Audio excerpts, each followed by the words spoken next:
Dear students, इस video में हम लोग डिस्कस करेंगे about critical approach in sociology of health and illness.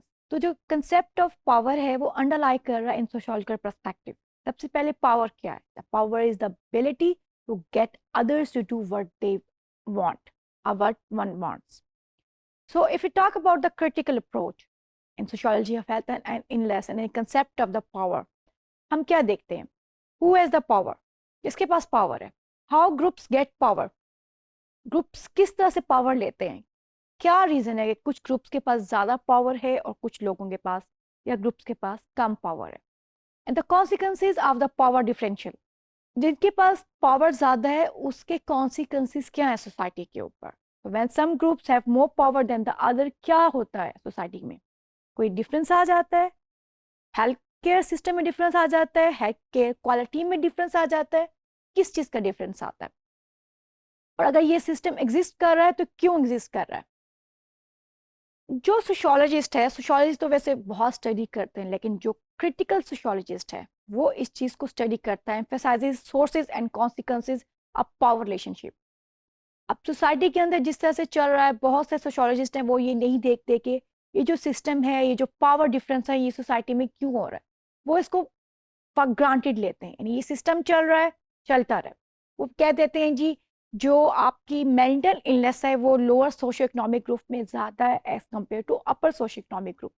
वो ये नहीं देखते माइट भी जो डेफिनेशन है आपकी मेंटल इलनेस की वो अपर सोशो इकोनॉमिक ग्रुप ने क्रिएट की हुई है, बिकॉज वो सोसाइटी के अंदर डिफरेंटली बिहेव कर रहे हैं और उनके डिफरेंट बिहेवियर को वो मेंटल इलनेस के तौर पे ले रहे हैं। सो जो सोशियोलॉजिस्ट इस चीज़ को स्टडी नहीं करता, हम कहते हैं ये सोशियोलॉजिस्ट क्रिटिकली चीज़ों को नहीं देख रहा। तो emphasizes sources and consequences of power relationship. Furthermore, जो critical sociologist है वो हमारा क्या एक्सप्लोर करता है? Explore how social institution and believes for existing power relationship. Mean जो आपके सोशल इंस्टीट्यूशंस हैं या बिलीफ है उसकी वजह से कोई इफेक्ट नहीं आ रहा। मीन अगर हम ये कहते हैं कि अगर हम ये करें कि हम जो लोअर ग्रुप है उसको हम इसी चीज़ को हेल्थ केयर सिस्टम के ऊपर अगर अप्लाई करते हैं और हम हेल्थ केयर सिस्टम को स्टडी करते हैं और अगर हम कहते हैं हम ऐसा करें जो लोअर ग्रुप है उसको हम मेडिकल इंश्योरेंस प्रोवाइड कर दें, बिकॉज मेडिकल इंश्योरेंस प्रोवाइड करने से उनके पास कवरेज आ जाएगी। जब कवरेज आएगी तो उनकी जो मेडिकल फैसिलिटीज़ हैं वो इंक्रीज होगी तो उनकी हेल्थ इंक्रीज होगी। So is it possible? या हम ये करें कि हम डॉक्टर्स को इंसेंटिव दें कि अगर वो ऐसे इलाकों में जाएंगे जो फॉर फ्लंग एरियाज है या जो सरबर्ब्स हैं या जो दूर के इलाके हैं, वहाँ जाके अगर वो प्रैक्टिस करेंगे या जॉब करेंगे तो हम उनको ज़्यादा इंसेंटिव देंगे, ज़्यादा सैलरी देंगे। इस तरह करने से तो हम ये नहीं कर सकते कि हम जो डिफरेंस है पावर का वो हम उसको कम कर सकें। सो सोशियोलॉजिस्ट एक्सप्लोर करता है how social institution and believe support existing power relationship. Furthermore जो क्रिटिकल सोशियोलॉजिस्ट है वो क्वेश्चन करता है about the basic structure of the society. Mean अगर हम बेसिक स्ट्रक्चर ऑफ सोसाइटी को हेल्थ एंड इलनेस में देखते हैं, अगर हम हेल्थ प्रोफेशन के अंदर वो जो एक प्रॉफिट मेकिंग है या मनी मेकिंग है उसका कंसेप्ट हटा के इसको सिर्फ वेलफेयर में ले आए तो क्या उसका कोई इफेक्ट आएगा लोगों के ऊपर, लोगों की हेल्थ के ऊपर, या लोगों का ये जो डिफरेंस है आपस में पावर का वो कम होगा? इसके अलावा जो क्रिटिकल सोशियोलॉजिस्ट है वो स्टडी करता है about the social aspects of many things.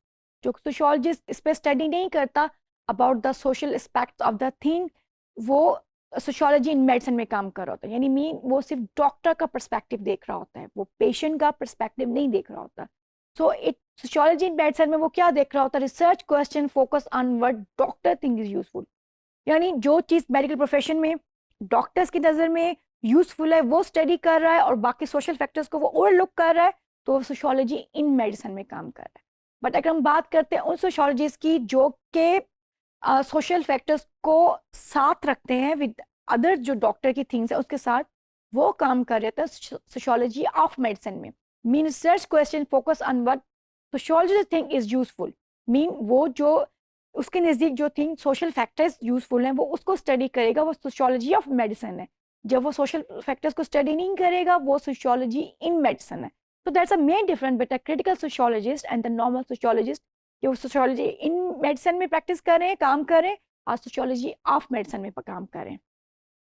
अगर हम अगेन सोशियोलॉजी ऑफ मेडिसिन की बात करते हैं तो या सोशियोलॉजी इन मेडिसिन की बात करते हैं तो इसकी हम एग्जांपल लेते हैं एक पेशेंट की। मीन एक पेशेंट है, को डॉक्टर ने कुछ मेडिसिन प्रिस्क्राइब की, लेकिन उसने पेशेंट ने डॉक्टर की जो एडवाइस थी उस पर अमल नहीं किया। अब जो पर्सन काम कर रहा होगा सोशियोलॉजी इन मेडिसिन में, वो कहेगा जी इट्स अ पेशेंट का फॉल्ट है, डॉक्टर ने तो एडवाइस कर दिया, तो वाई पेशेंट इतना केयरलेस है, उसने मेडिसिन क्यों नहीं ली है, उसने प्रॉपरली डॉक्टर की इंस्ट्रक्शंस को क्यों नहीं फॉलो किया। और वैसे भी हम ये देखते आ रहे हैं कि अगर मेडिकल प्रोफेशन में देखें तो एक पावर का कंसेप्ट होता है, तो वो लोग इस चीज़ को कहते हैं कि जी अगर आप पेशेंट आपकी एडवाइस पे अमल नहीं कर रहा तो ये पेशेंट का फॉल्ट है। बट जो critical sociologist sociology of medicine में काम कर रहे होते हैं, वो दूसरे फैक्टर्स भी देखते हैं। वो कहते हैं अगर पेशेंट ने डॉक्टर की एडवाइस पे नहीं अमल किया तो उसके कुछ और रीजन भी तो हो सकते हैं। माइट बी डॉक्टर ने उसको सही तरह से एक्सप्लेन नहीं किया, डॉक्टर ने उसको सही तरह से काउंसल नहीं किया, डॉक्टर ने उसको डिजीज के बारे में सही तरह से अवेयरनेस नहीं दी, या वो जो मेडिकेशन है वो उसके इकोनॉमिकली या सोशली लेने में उसको इतना प्रॉब्लम है कि वो जो उसके बेनिफिट्स है मेडिसिन के उसको भी ख़त्म कर रहा है। डेट्स वाई जो पेशेंट है वो डॉक्टर की एडवाइस पे फॉलो नहीं कर रहा। सो जो सोशियोलॉजी ऑफ मेडिसिन में काम करेगा वो डॉक्टर पर्सपेक्टिव के साथ साथ आपका जो पेशेंट पर्सपेक्टिव है उसको भी देखेगा, वो सोशल फैक्टर भी देखेगा जिसकी वजह से वो डॉक्टर की एडवाइस पे अमल नहीं कर रहा। So this is a critical approach जो कि सोशियोलॉजी ऑफ सोशियोलॉजिस्ट यूज करते हैं। इसके अलावा जो सोशियोलॉजी इन मेडिसिन में काम कर रहा होगा वो देखेगा पेशेंटहुड का एक्सपीरियंस। जो सोशियोलॉजी ऑफ मेडिसिन में काम कर रहे होंगे वो पेशेंटहुड का एक्सपीरियंस तो देखेंगे, लेकिन उसके अलावा वो ब्रॉडली स्टडी करेंगे about the illness behaviour phenomena, पूरा सोशल उसके कॉजेज उसको भी स्टडी करेंगे rather than just studying the experiences of the patienthood, जो क्रिटिकल सोशियोलॉजिस्ट होगा। सो अगर हम इसको सम अप करें तो जो क्रिटिकल सोशियोलॉजिस्ट है वो सोशियोलॉजिकल इमेजिनेशन को यूज करता है to question the previously taken for granted social expects, यानी वो सोशल एक्सपेक्ट जिसको आपने प्रीवियसली फॉर ग्रांटेड लिया है, लेकिन जो क्रिटिकल सोशियोलॉजिस्ट है वो उसकी सोशल इमेजिनेशन को लेकर स्टडी करेगा, तो उसको हम क्रिटिकल अप्रोच कहेंगे या ये कहेंगे ये सोशियोलॉजिस्ट है ये क्रिटिकली काम कर रहा है इन सोशियोलॉजी ऑफ मेडिसिन में। So we have the two things, sociology in medicine and sociology of medicine. अगर आप क्रिटिकली सोशल फैक्टर्स को फॉलो करें तो आप you are working in sociology of medicine, but if you are just following the doctor perspective you are working in sociology in medicine. Thank you very much students.